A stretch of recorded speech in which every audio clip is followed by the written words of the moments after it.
finally, after a month, return to that. Say it with me, people. One time, come on. Say it with me. This is the final arc, baby. Say it with me. Magi greatness, people. So, to be honest with you, these first two chapters aren't what I expected. I kind of wanted a little bit more, to be honest with you, for the big return, this big time skip or whatever. Alibaba's design, not much has changed, honestly. Well, I mean, in the very first chapter of the return or whatnot, he's like a crippled old body or whatever, so I guess there was a change there, but ultimately, there's no character design change, which is a bummer. I honestly would have loved to see a big return of Alibaba, like some sick long hair or something awesome, but he looks the same. And again, there's an excuse for that. I mean, at the end of the day, his body hasn't really done much. It's been just fucking laying there, decaying. And it's all because of Yunnan that he's not completely dead, which, I mean, it seemed like such a hopeless situation, but then ultimately we find out, oh yeah, Yunnan can keep the body. So I wish it wouldn't have been so dramatized, like, oh, his body's done for and everything, and all the crying and everything, when at the end of the day, Yunnan could have fixed the problem. And between the two chapters, honestly, the first chapter felt like an information dump. It definitely did. It was like, Alibaba getting back, and, he's training and everything. And it was cool the way it was done. I like the perspective and how it was like, I don't know what you say, it's a manga, but like directed or something. It's like, you're seeing him training and everything is narrated by Yunnan, and he's giving him up-to-date speed of what's been going on with the world and whatnot, what's happened. The second chapter was kind of like a flyby, quick, oh, well, let's see exactly what Yunnan was saying and seeing the changes of the world. So that's pretty much the description for the first two chapters. Now, the first chapter, where do I begin? I mean, Sinbad really did it. Sinbad really fucking did it. Like, it's hard to say bad things about Sinbad in a sense, other than the fact that we know he's shady. I mean, we've seen time and time again that he's shady.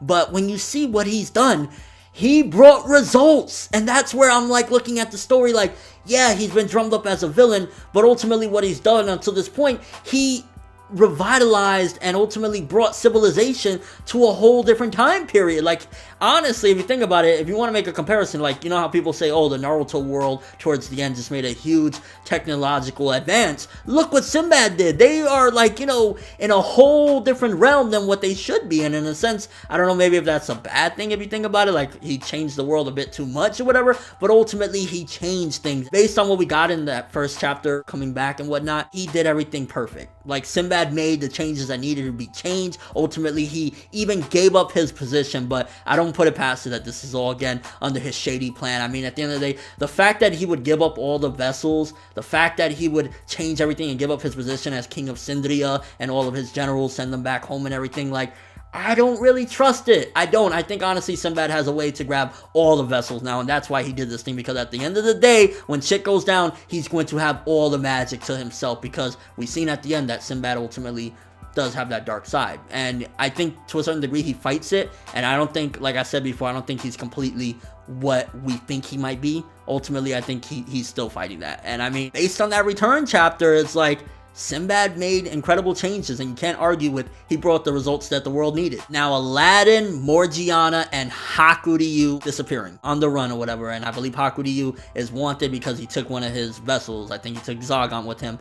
I think the reason why this happened is ultimately they came upon maybe one of Sinbad's schemes, and now they're plotting. I think right now Hakuryu, if you think about it, is like our last really hope, because Sinbad is going to make sure that those vessels, even though they're doing positivity and changing the world and people are able to do things they never could before, Sinbad has a lock on them. And Hakuryu is probably the only one at this point that's going to be able to fight Sinbad, because he's going to have, his vessel. I mean, there's a couple other people. There was that one king that ultimately speared that motherfucker Komei and stuff like that. It was already foreshadowed that he wanted to be a ruler. He wanted to be a leader himself. He wasn't following the phrase, so that's not surprising. And I think Shinobu did a great job of foreshadowing these events. And then one other person. So there's still going to be some force, but as far as from our little good section, it's funny because Aladdin, I mean, he's a Magi, so he can technically, still, I guess, combat, and Morgiana has a physical capability, so they have a solid squad right now. I think if anything, Alibaba really is the only one that, unless he learns some incredible magic that he doesn't really need his metal vessel anymore, ultimately he's probably right now the weakling in the sense of the group, because Aladdin still, he's a Magi. He still has access to magic. Morgiana, she's gonna fuck you up with them legs, bro. Although I don't think Sinbad would get bested by Morgiana. I'm just saying. And then Hakuryu still has Zagan. So there's still a little bit fight left in these people. And I think the reason they disappeared is because they're planning their counterattack or assault against whatever's happening behind the scenes, maybe regarding Sinbad or something even further. Maybe they found out that Gyokuen or Arba is still around. And the fact that they left the Ko-Empire, who's running it?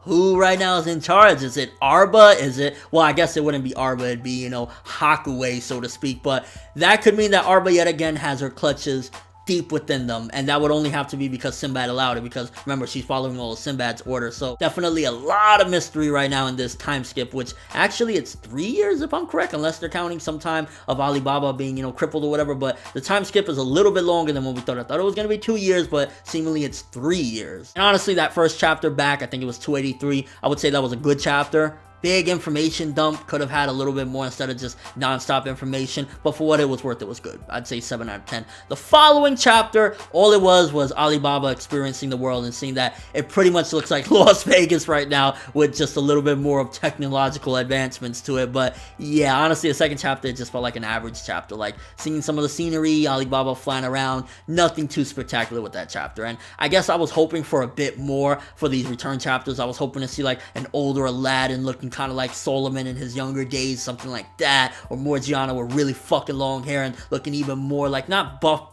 but like, you know, looking more built, ready to fight, and Hakuryu having a character design change. So we still really haven't gotten any of that, and I'm hoping in the next couple chapters we actually get to see what the time skip brought forth aside from the setting, because we know the biggest thing right now that we got changed is, well, actually there's been a lot. Politically speaking, everything has been changed, and then also the scenery. But as far as our main characters, because that is something that we do like to see in time skips, we like to see how much they change. I'm curious to see exactly how much have some of these people changed, how have their personalities evolved, and to see that Aladdin, Morgiana, and Hakuryu are a group. Granted, Hakuryu did go very far, so it still kind of, to me, feels a little bit like, he did do a lot of fucked up things, and ultimately it's kind of like, I guess he redeemed himself in a way in the end, but I don't know, just, it seems weird to see him back in the group like if nothing happened, when he was just a sworn, hateful piece of shit for a while. Good chapter, and an average chapter. I'd say about a 7 and a 5.5. It wasn't too spectacular, that following chapter. But let me know what you guys think. First of all, biggest question, honestly, I would say, Sinbad,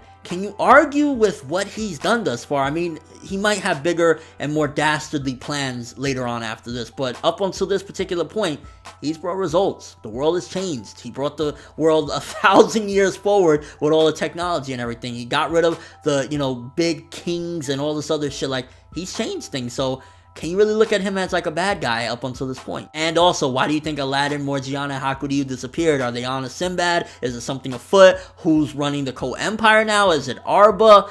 What's going on with everything? And your overall thoughts of the Magi time skip. I'm just really excited to see what the characters look like in the next coming chapters, and what is ultimately Sinbad's motives after this. That's all I have for this one. Thanks for watching. Hope you enjoyed. If you liked anything I had to say or enjoyed the video, drop me a like. I'd greatly appreciate it. And if you haven't subscribed, if you could do so as well, that'd be amazing. I'm FNutWorld, and as always, people, have an awesome day.